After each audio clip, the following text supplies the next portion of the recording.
తీసుకున్న ఇంగ్రీడియంట్స్ సేమియా, Milkmaid, vanilla essence, కోవా, వాటర్మెలన్ సీడ్స్, ఇలాచీ పౌడర్, పిస్తా, కాజు, బాదం అండ్ ఫుడ్ కలర్. స్టవ్ వెలిగించుకొని బాండిల్ అయితే పెట్టేసుకున్నాను.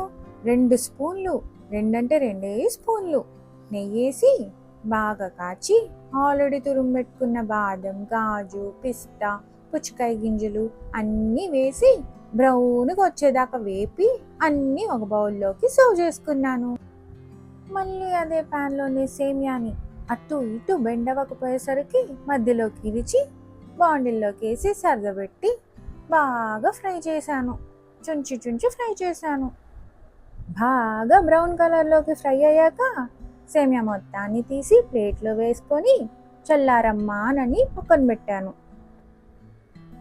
ఆ బౌల్లో ఉన్న పాలని ప్యాన్లోకి మొత్తాన్ని పోసేసి బాగా కాచి మరగబెట్టి మరీ కాచి పక్కన పెట్టుకున్న సేమియాన్ని ఇందులో వేశాను. ఆ సేమియాని నిండా మునిగేలా సర్దుకొని కొంచెం ఇలాచీ పౌడర్ వేసి బాగా కలిపి మిల్క్ మేడ్ వేసాను అన్నమాట. చక్కెర బదులు మిల్క్ మేడ్. ఈసారి మిల్క్ మేడ్తో ఎలా ఉంటుందో ట్రై చేద్దాం అనుకున్నాను. మీరు కూడా ట్రై చేయండి. ఇప్పుడు నేను యాడ్ చేసేది ఫుల్గా ఆప్షనల్ అండి. ఏంటంటే ఫుడ్ కలరు.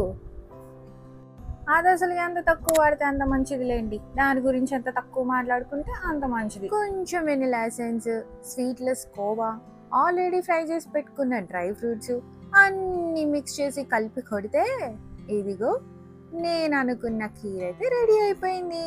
ఇంకెందుకు లేటు, ఒక బౌల్లోకి సర్వ్ చేసేసుకుందాం. ఎంతో టేస్టీగా ఉండే సేమియా ఖీర్ అయితే మా ఇంట్లో రెడీ అయిపోయింది.